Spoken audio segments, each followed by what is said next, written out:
have what we have. No, I know, but I feel like they're very competitive, so they do the same thing.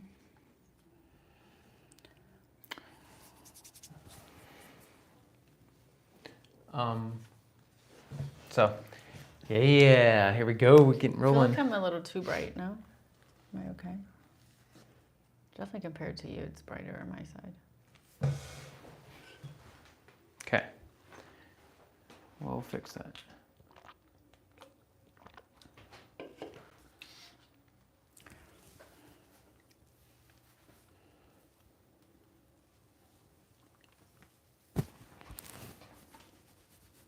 Is that better? I think.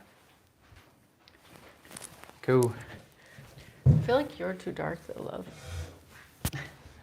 Oh, probably because I don't even have these set up.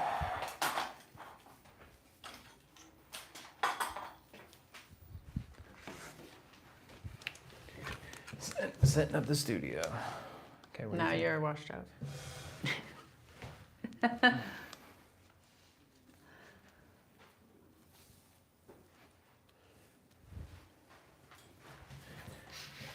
think that's good now. Yeah. Very amber. But it's what happens in the summer. Watch out for this when you move it. Oh, because I gotta move this. I forgot I needed this microphone too.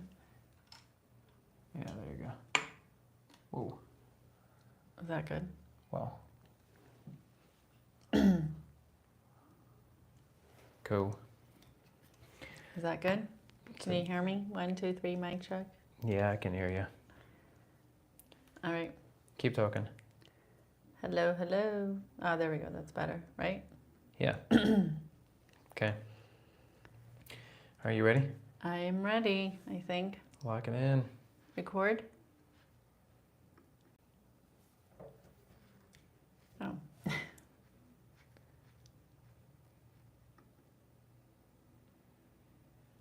So yeah, we There are double live here. Here we go. All right, yo everybody. This is the Mind Body Marathon podcast, and it's been a minute, but we got my lovely wife Simwa on the show. And I haven't been on since April. I know it's been a while. That is a long time. We haven't been in studio a ton. Like it feels That's like. true, yeah. Yeah. But on this episode, we're going to talk about Run Disney and the Dopey Challenge, and which is probably one of your favorite things in the world. Maybe running Disney. I don't know. The Dopey Challenge is my favorite thing in the world. What year did you do the Dopey Challenge? Well, first of all, what is it? So the Dopey Challenge, I can't ever answer questions super straightforward. So Disney at some point started the Goofy Challenge, which was you would run the half marathon and the full marathon back-to-back days. And the only time they have a full marathon for their races is January at Disney World. And then they had at some point, I don't know if it was from the beginning, but then they also had a 5K. And so, especially with social media rising, a lot of the runners started adding on the 5K. And then it was actually the runners themselves that started to kind of call it the Dopey Challenge because, you're goofy for running a half and a full, and then now you're adding a 5K in. So at some point, social media buzz, Facebook groups, whatever, Disney caught on to the hype and actually did what the people kind of were demanding. And so 2013 was the first year of races where Disney came in and added 10Ks to all of their weekends. Okay. And then decided to do the Dopey Challenge. But they took it one step further than the runners were doing it. And instead of just adding the 5K, the Dopey is when you do the 5K, the 10K, the half, and the full. So you run 4 mornings in a row. And you get a cute Dopey medal for it. Yeah, which is the big thing, right? It's the medals. Yes. Because you get a 5th medal then, correct? Yeah, because you get a medal you get 6 medals actually, and 6 T-shirts. Wait, because you get a Goofy medal? Because you get the Goofy one too. Okay. Yeah. So by default, you're doing the Goofy. So you get the medal for each race individually, the 5K, 10K, half and full, and then you get the Goofy Challenge medal and shirt, and then you get the Dopey medal challenge and shirt. Now, we are doing it this year, and you've done it one other time? Yeah, so I've done it twice. Oh, the Dopey twice? Yeah, so I did it the inaugural year in 2013, and then went back in 2014 and did it again. That's pretty wild. I didn't Yeah. know that. I thought it was only one of those years. No, I did it twice. And the hype is crazy because it is darn near impossible to get into these things. What's the hack? I mean, I think that's We are not telling people the hack because then it won't work for us in the future. Sorry, listeners. The semi hack is get as many people as you know on as many devices as you know, and like if you're at home, have your cell phone be on your, like turn off your cell phone Wi-Fi so that your cell phone is on your mobile data IP, and then your home is on your home IP. We just signed up. And this is, my friend Bri, we're about to start the Brian Simoa Show podcast. And this is one of the reasons why, because between the two of us, we're always the one that's like, we should, and we don't even finish the sentence. And the other one's like, yeah, sure, let's go, whatever it is. And so Bri had some health stuff come up. And so she actually dropped out of doing the Columbus half with us. Yeah. And then 2 months later, she texts me and she's like, hey, I know this sounds crazy. And she has this whole long paragraph. And the gist of it was, I know maybe not, but we should do Dopey. And I got to the point of Dopey, looked at you, was like, hey, Brian wants to do Dope. And you're like, sure. And then that was Actually, it. I was secretly texting her and I was like, we have to get in. We have to make this work for this year. And so but we were scheming behind the scenes to make it happen. But we had a savior in... I know, the, Angela coming through for us. Yeah, that was huge. And the pathetic thing is... So basically we had servers open all over the world. We had people in I know, my family in Brazil, we're signed on, ready to go. Bri got in herself, but we also registered our girls. So Naomi, who we had the podcast about her earlier, Naomi's the reason I got into running in the first place. And a couple years ago, I was talking about, we were doing the April Challenge race, and she was like, you're running Disney? And then she's like, I want to run Disney. And so me, her, and Bri did in 2023. Is that when we did it? Yeah. We did the Wine and Dine 5K with her, and she loved it, and she wants to do more Run Disney events. So we signed her up for the 5K, and then we signed up Mariah, our baby toddler, for the 5K as well. So it was hard to kind of get so many people in. And so Bri was able to get in, and then I got us into the Dopey, but then Angela came through for the girls because I had like 6 browsers open myself. Bri had several, then sent my family in Brazil, and only one of my browsers made it in on time. And then by the time that one of my other browsers made it in, 3 of the races were sold out already. So we're talking minutes. Yes, this is like a half hour. But see, obviously... Taylor Swift has nothing on Run Disney. Well, if you think about it, I don't know, what is there, 25,000 people or so that do the marathon? No, I think it's more like 30-ish. See, that's crazy because you have Boston, which is about 38,000, and there's a lottery system with that. You have New York, which is 55, London 55-ish, 50 to 60, Berlin sort of the same. Tokyo is a little bit less, 35-ish thousand. These are all major marathons in the world, but they do it different, right? There's no you got to rush to the browser and be right on. It's kind of like when a product drops, like when Jordan drops a new shoe or something like that. People are trying to buy it up right at the beginning. That's what this is like. So this is a different process, and in those situations, you apply for a lottery and you just pray, and then in a lot of cases you can go through other organizations and pay more money. And you can fundraise. They do have a lot of fundraising partners. But Disney is not that. Well, Disney you can fundraise with too. True, but it just is a process of you're just fighting tooth and nail to get in. And you are fighting around the world because I've done, so many Disney races now. I don't even. There's no way I can count. But and there are people from a lot of Brazilians. Woohoo! Brazilians representing. Brazilians usually win Disney races, which is hilarious. Which is awesome, right?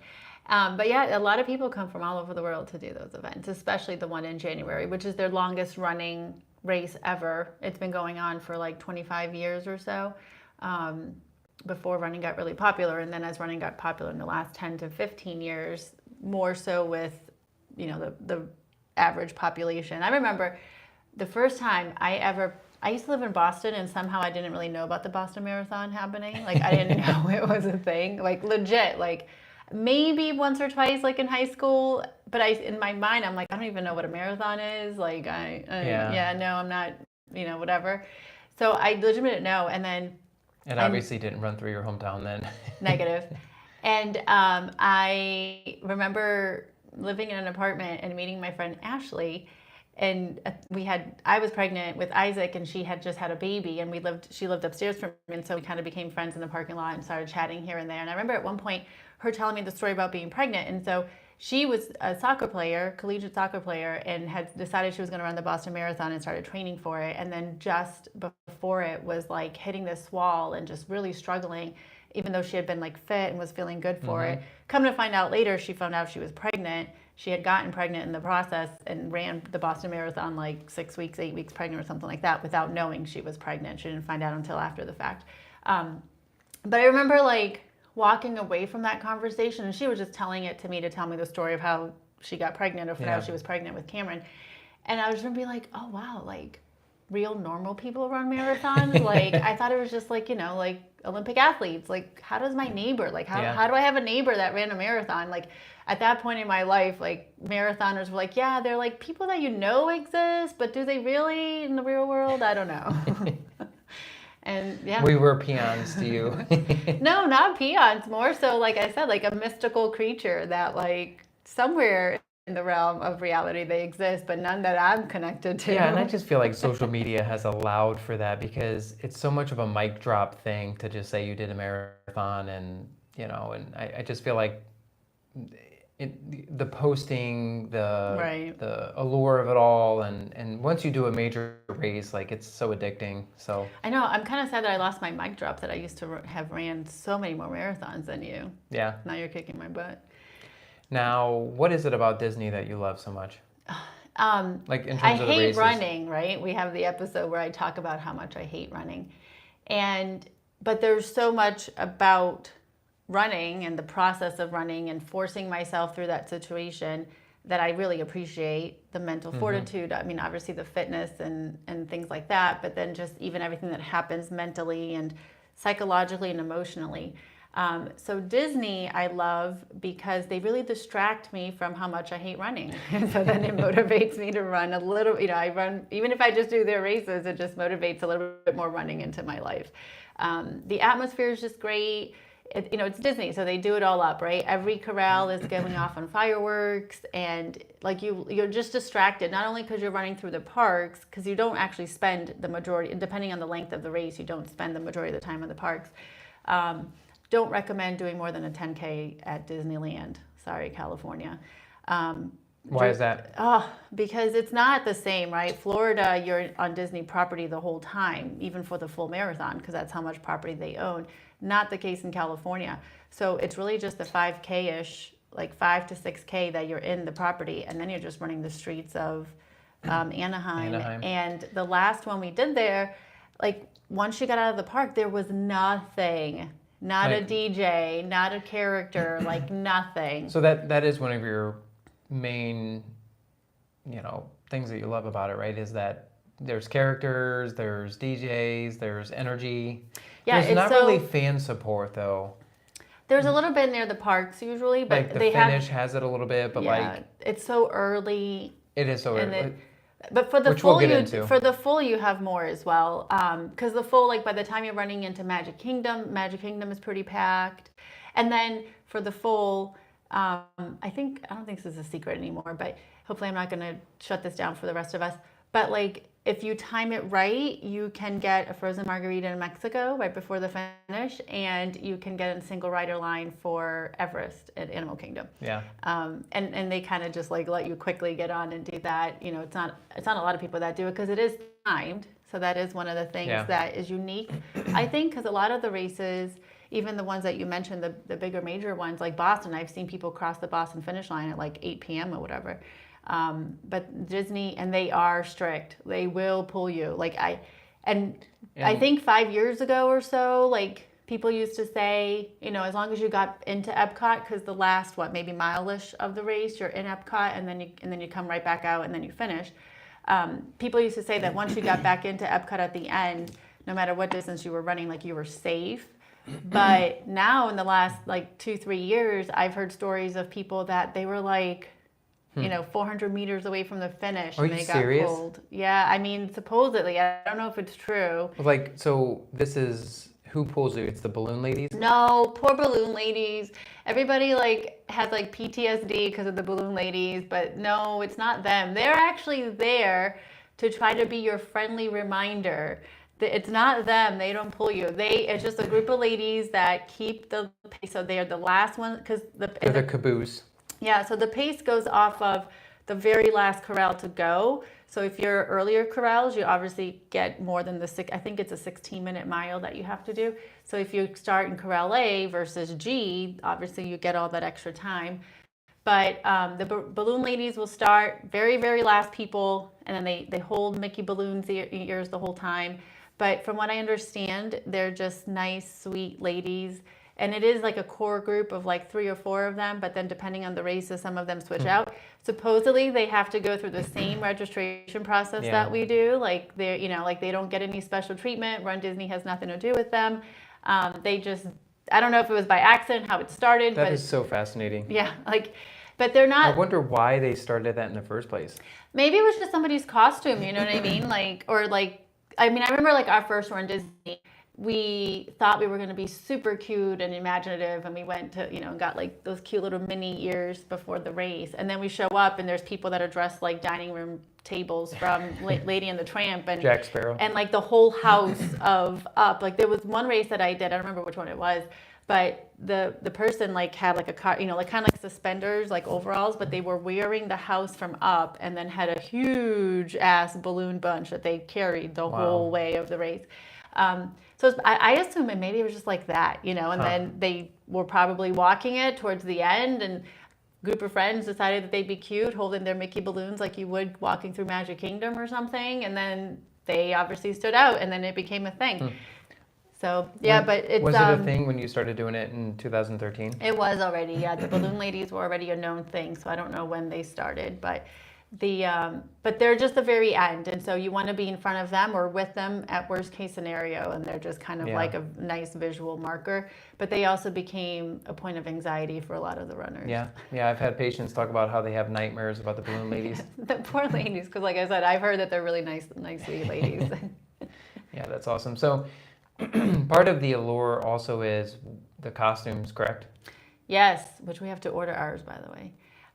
There's a whole industry of people on Etsy that basically that's new in the last like 10, 12 years since they I just started make a doing living it. on designing, running somewhat friendly costumes. Yeah, like because like obviously like I mentioned Jack Sparrow earlier. It's like you could do the full kit, but like sometimes it's not going to be feasible to like run a full marathon in. So you kind of want to have like that happy medium of like, I am this character, but also like I'm covering 26 miles and I don't want to chafe. Well, there is a Jack Sparrow guy, which I know you've seen pictures of. I think we took a picture of him. Yeah, I've seen him. And he picture Jack Sparrow from the movie, and that is this guy's exact costume, like full garb, and he looks very much like him, and he runs like him the whole time. So the whole time you see him in the course, and I've run a couple times where he and I kind of like keep bobbing and weaving past each other, and he goes around like, and everybody always knows him and cheers him on or talks to him, and he'll respond the whole time like very much in character as Jack Sparrow. Wow. And he's like running like he's like half drunk the whole time and side to side, and he'll do these races in like a decent amount of time, like it's crazy. But yeah, the costumes are definitely the allure. Like there's, and people have become famous for some of them, There's a group of guys that always run with like skimpy princess outfits, and they're like... Well, the Lady and the Tramp one that's the spaghetti table one? Yeah, that one really stuck out to me, obviously. Yeah. That was many years ago that I saw that. And the dad, same thing, had like kind of like a suspender kind of thing, and then he just had a tabletop with the red checkered tablecloth, and I mean exactly like the movie. I'm assuming they glue gunned things down, but they had like the flour and the plate of spaghetti, and then the mom and the son were Lady and the Tramp. Yeah. So that was another one that really stuck out to me through the years. There was one year where I think it was the full, through a Run Disney Facebook group, 101 people from all over the country, coordinated to be Dalmatians. 101 Dunham. Was anybody Cruella de Vil? Or one person was Cruella de Vil that year, and then they made sure that they didn't necessarily know each other. They just agreed to do this based on there's a Facebook group that'll be created for whatever race is coming up that you registered for, and you can find it, and people communicate a lot of things through that. There's also a lot of griping, which I can get kind of old, but in this case it was fun. Like 101 random people got together, and then they all connected before the race started, took pictures together, they ran their races, and then they connected again at the end and took pictures together. So that was really cute to see. Now that's what we're doing for one of the races, correct?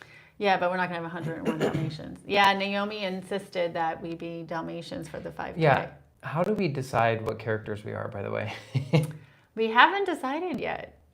So we're still open. Yeah, we got to figure this out. So I thought it was Prince Eric for one of the yeah, races. I want you to do Prince Eric and Ariel, and I think Bri is going to be Flounder just because Ariel's my favorite princess. There we And go. this one lady on Etsy makes really awesome, somewhat expensive, but really awesome costumes. So she has a really good one for all three of those.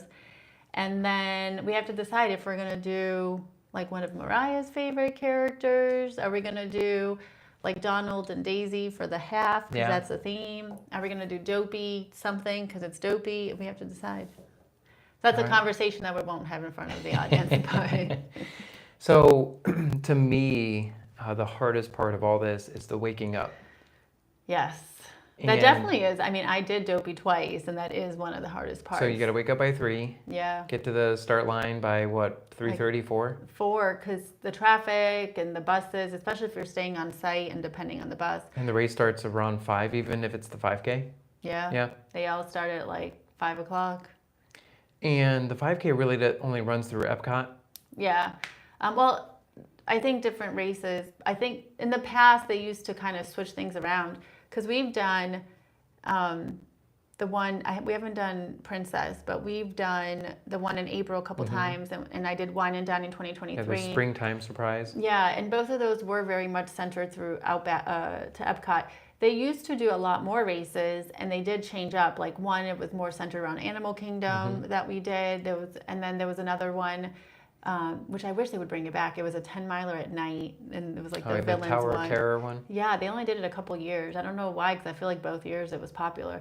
But that one was obviously centered around Hollywood Studios. And then, so I guess that was the only other two. Yeah, so the full marathon obviously has to hit All every 4 park. parks, yeah. You Okay. go through all 4 parks, and you go through the ESPN, like Wobble Sports. One year they had us run through the baseball stadium. Oh, okay. So that was kind of cute. And then like there was some fans there, and you could see yourself up on the Jumbotron as you ran around the bases or outside of the bases. But I think the cool thing that I like about the Disney race is how it like is less intimidating to average people. And, like we talked about before, like I hate running, and I always thought running was like this like mystical thing that only really special people, like talented, gifted people could kind of do. And I think Run Disney has broken that barrier a bit. In some ways it's difficult because their 16-minute mile really stresses some people out, and and in that way it kind of takes away, like people will sign up to do the race, but then they'll spend, and I see this on the Facebook groups, and they'll spend the entire time waiting for the race just stressing out about meeting that. Most races do have a time cutoff. I don't know if people just don't know that then, or maybe people just don't sign up for it, right? Like They do, but so like all the major races that we talked about, they do actually have time cutoffs, but I think Hawaii, the Honolulu Marathon, is actually one of the largest marathons in the world that does not have a time cutoff, and that's why it's actually the 4th most popular race in the U.S. in terms of amount of people that do it, and that's one of the appeals is that there's literally no cutoff.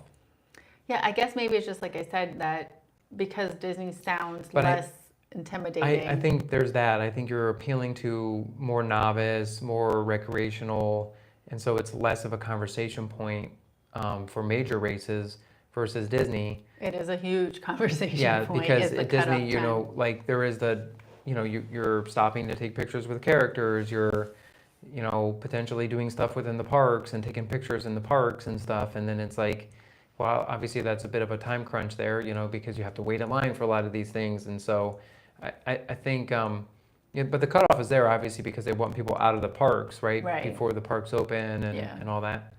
Yeah, which is why it also to starts me, so early. like coming from my world of like, college running and then, you know, professional after and all that sort of stuff. It's like, and just the elite scene and all that. And it's like Disney was a whole new world to me. And I tell people all the time, it's like, you know, once you There's get a out. song for that, you know, Aladdin, A Whole New World. Oh yeah, which Mariah is really into right now.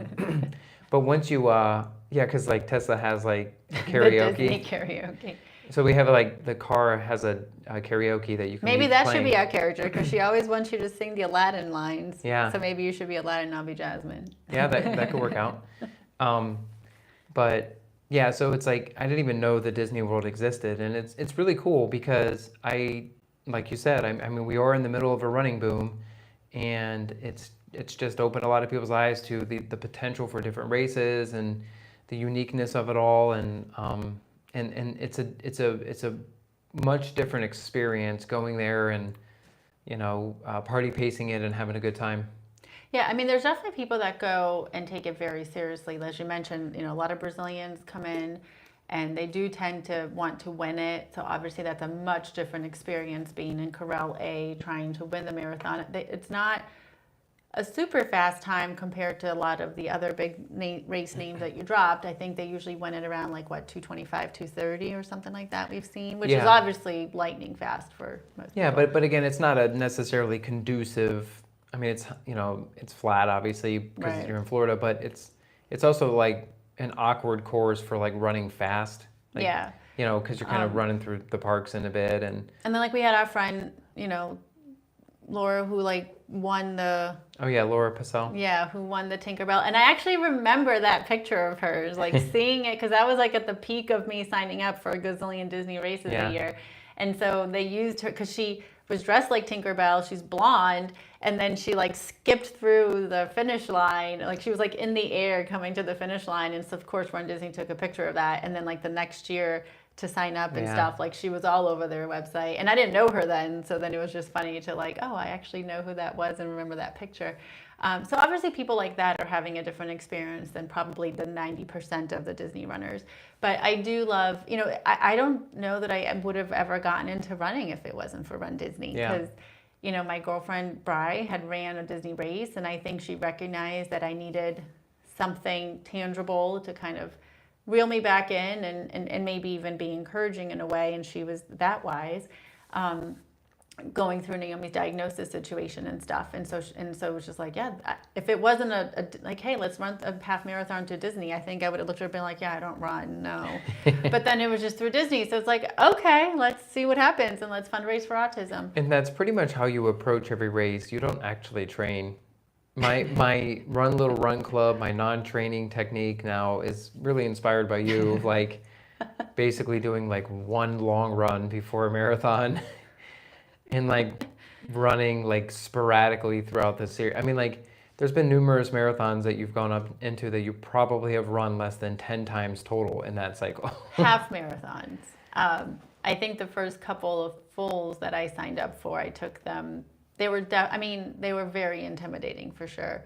I remember. And I remember you did one time, like you did a 15-mile run on the Ultra G. Right before Chicago. And that was my only run. Yeah. And I remember lining up for Chicago. I was about to say that. I remember lining up, and I think at that point that was my 4th or 5th full, relatively close to each other. Now I'm about to do a full next weekend, and I haven't done one in 10 years. But at that point, it was probably like I was doing one, a couple a year kind of thing. Yeah. And but I remember being at the starting line, and I remember posting about this, and then somebody commenting like, "Oh, I'm surprised to hear you say that because it always seems like you're so like prepared and confident," and being like, "Oh my gosh!" Like, and every full that I did, and I think probably the first few halves that I did too. I just remember being at the starting line and being like, "What the f am I doing here?" And not even from the perspective of like I don't want to do this, but from like that imposter syndrome, like I can't do this. This isn't me. Like, and this was even after I had ran, which is why this person commented, because I remember like I was just very honest and genuine with my post with my pictures, and just saying like there's always this moment that I'm like fighting back tears. There's just like this overwhelming sense of like, I don't know if it's fear, but it's just like, what am I doing? Like, why? What made me think I could do this? And but then the race starts, and you put one foot in front of the other, and then you surprise yourself. And I think that's a pretty normal response for a lot of people, especially when you are aware of what you're about to experience, if you're about to do your first, you're not always aware of what you're going to experience. You're kind of like maybe a little That's bit definitely naive. like ignorance is bliss Yeah, moment right there. no question. But for your first one. you know, I mean, there's numerous marathons that I've run where I'm like, I don't want to do this anymore. Like, but then the gun goes up and you're like, all right, well, I'm gonna do it. I know. I remember when we were in the Asheville race, and it was so cold that morning. And like I kept you up all night because I was sick, coughing, and all this. And we had Mariah, so like in general, she was younger still. So like in general, that was still. I felt like garbage, like a hot pile of garbage. I know, and I remember you looking at me, and you're like, "Oh, I don't feel like hurting this morning." I know. I was like kind of trying up. to do my warm up, and I was just laying on the hotel floor, like I don't want to go out there because that was the other thing. It was like 25 degrees, and just a rotten day, but. You know, that actually ended up being one of my funnest marathons because about halfway through, everything just started clicking, and it just I was in a good flow state, and you know I really enjoyed it. So which I think part of the conversation we wanted to have this conversation today is for people out there, whatever walk of life you're in. You know, we have some amazing friends like our friend Angela who's tackling Dopey this year.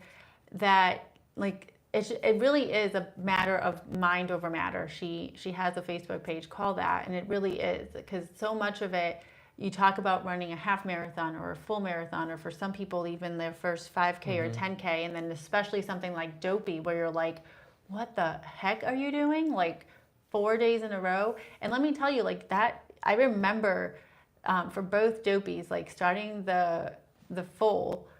And at one point, it feels like, you finish the half and you're kind of sore and you're like, okay, it's not terrible. But then you start the full. And I just remember the first time being like, I didn't even know that I had these muscles in my butt that are sore right now. Like, I've never felt this hurt before. Yeah. Like, what is this? So it's going to hurt. It's going to be hard. But also, it's not impossible. And I think that's just like the message that we keep wanting to tell people. Like, you're stronger than you think you are. You're capable of more than you think you do. And it doesn't matter, like, trust us when we tell you, like, between the two of us, like, whatever crap you think is hard in life, like, we've experienced it at some point, or even today. Like, I know it's easy to maybe see everything we have our hands on through social media, but, like, behind the scenes, like, right before my birthday this year, like, I was a puddle on our couch and bed crying, like, so many times because it was just, I don't know, it was just a thing. It was strawberry moon or hormones, whatever it was, but I was just in a bad place. But it is just a matter of like making the decision, like I'm going to put one foot in front of the other, and whatever that is, whether it's to run a race or whether it's to go out and get a new job or get out of a bad situation you're in, and running, I think, is such a good thing to choose to do in any of those circumstances. Because it's such a tangible, like reminder to yourself, like I'm a badass and I can hurt and things can suck, but I can push through that. And then on the other side, have something to show for it. And I think like every run, I mean, like just the other day, like literally every run I start like, I don't want to be doing this. I don't want to be doing this. And the first, depending on the distance, anywhere from the first half mile to 2 miles, I just keep fighting with myself. Like I should just turn around right now. Like I should just stop. And that's literally all I think about for the first like 10 to 15 minutes of every single run is just like talking to myself to keep going. And then, and in some longer runs, like I do get into a good flow. Yeah. Miles like 2 through like up until I'm almost like 2 miles away from being finished. And then I kind of struggle a little bit. And then the last mile, I'm always like, okay, now I'm almost done. I got this. I can finish this. Yeah, but that's the thing. The brain is very goal oriented, and running is, not, it's about the experience and the joys of it all. And the joys for some people. Yeah, and experiencing the parts. For some of us, the joys is just finishing. Like once we finish, we get all the joys. There's truth to that, yeah. For me, there's joy in the whole experience, but the other thing too is that like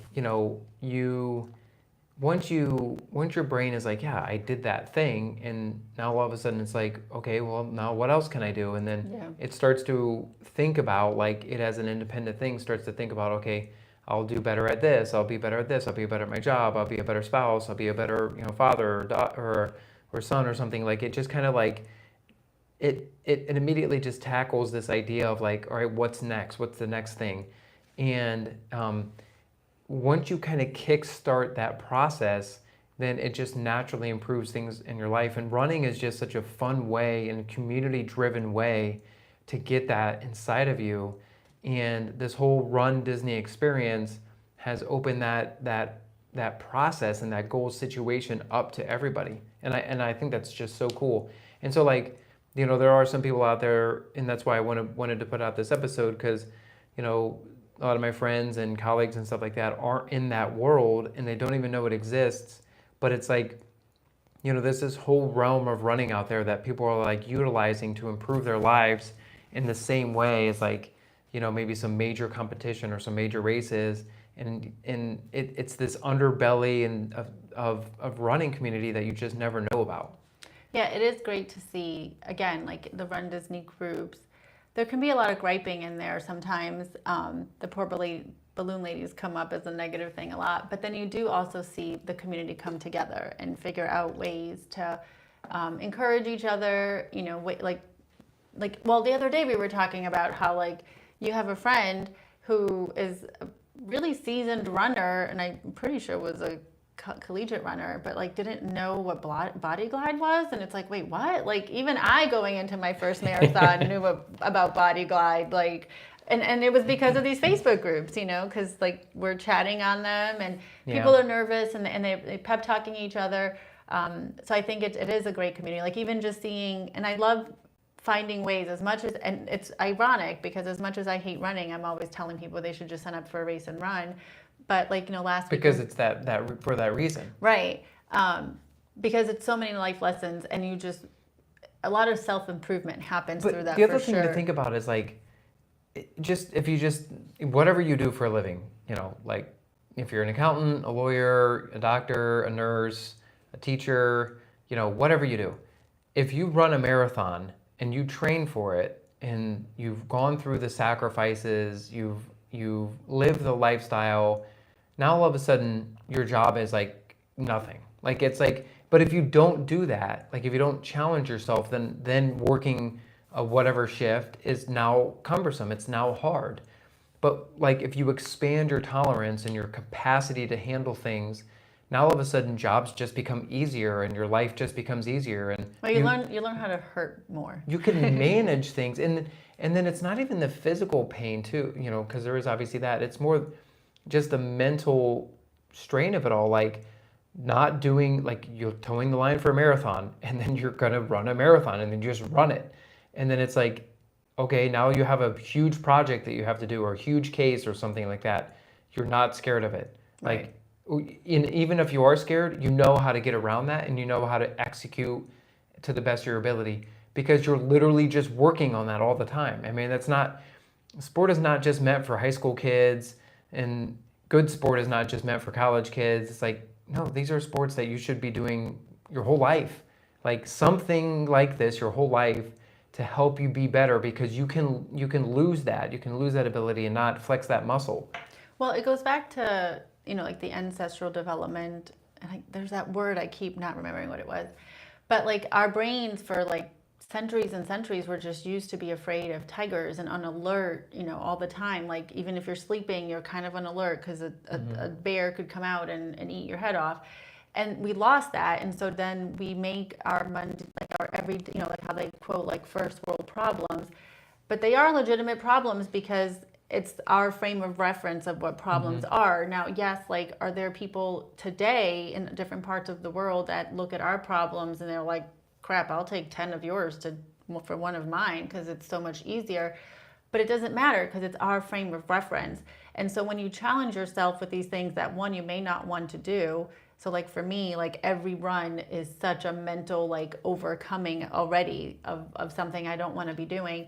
And then physically hurt, and then, or even as you start to do more than one race or training further, like if you run a 10-mile training run and you're sore after that, the couple weeks later when you got to do a 14 miles, like, you know, like, oh, I'm going to go do this training run, I'm going to be so sore, but you still do it. And that mental pushing through that, like you're saying, it kind of feeds into that part of our brain that needs that challenge, that needed that alertness to be watching out for tigers and bears.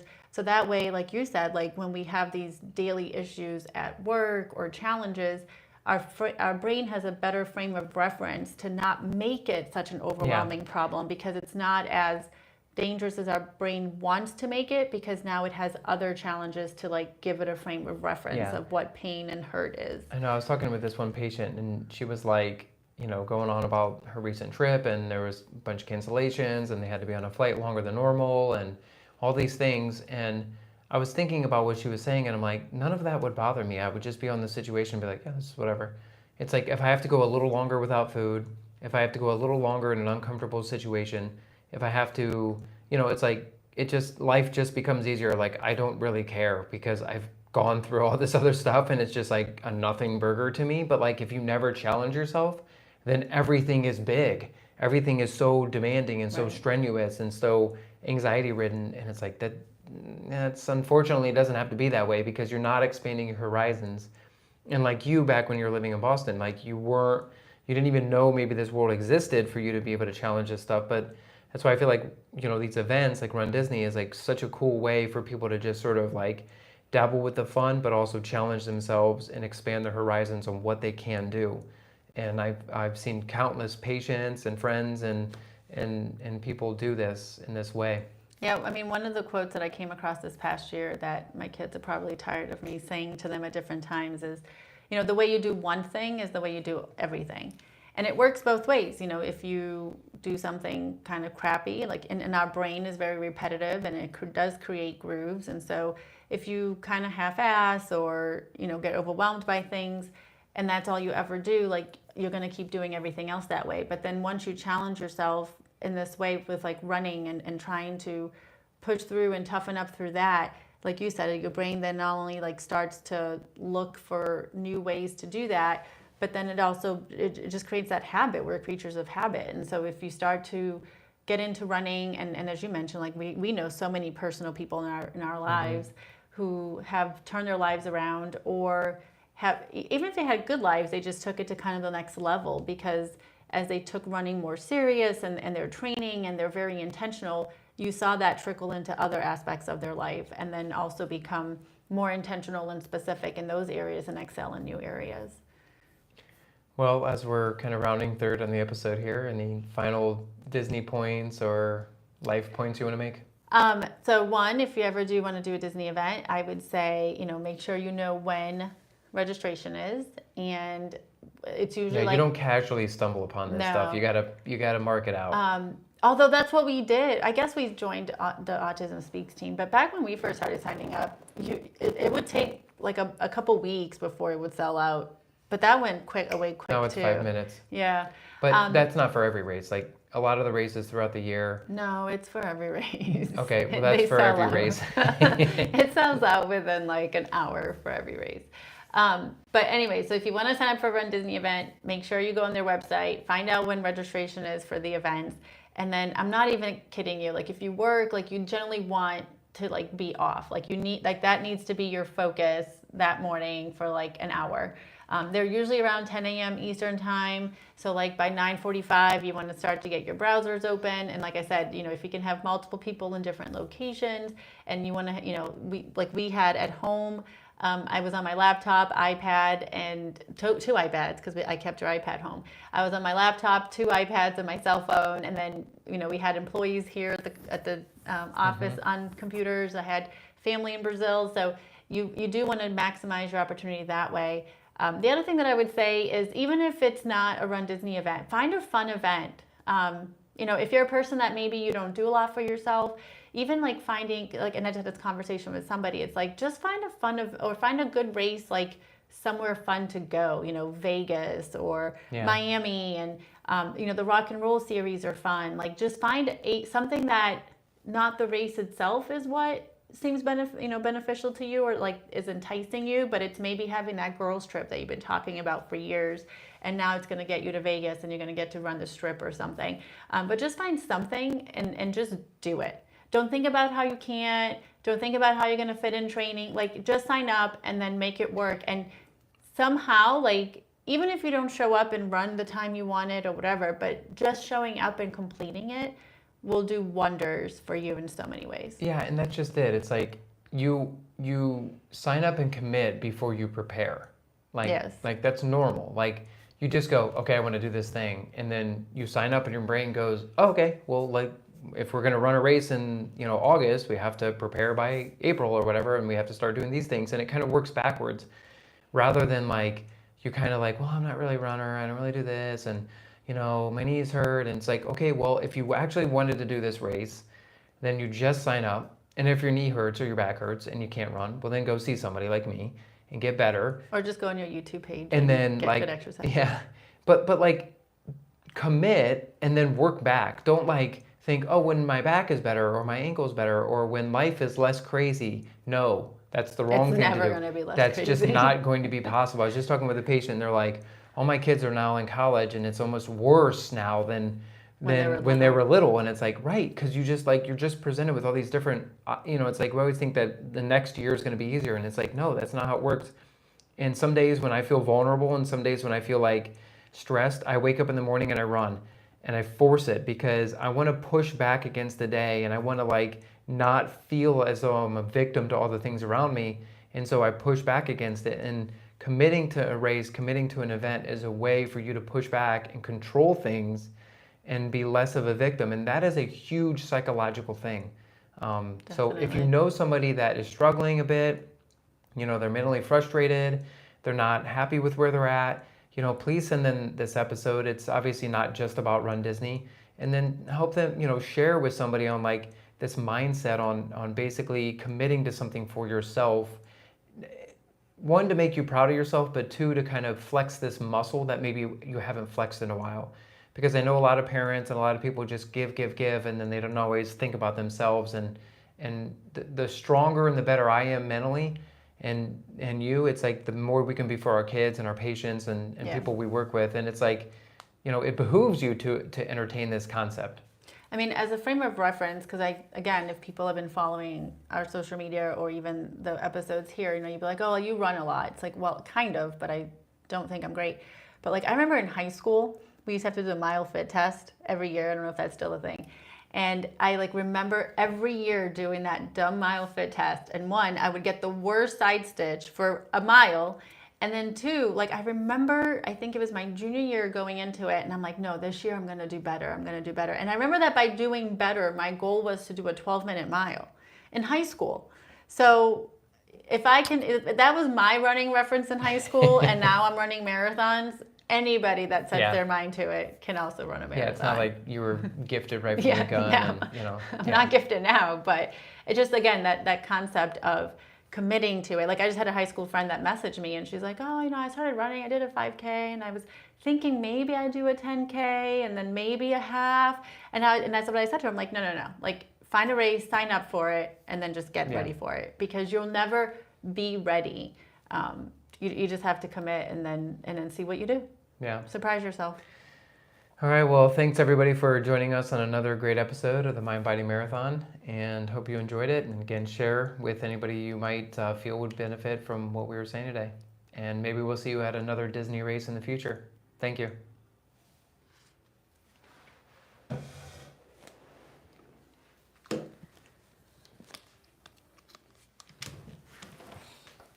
How did it go? Good or bad? Just click out of it. Huh?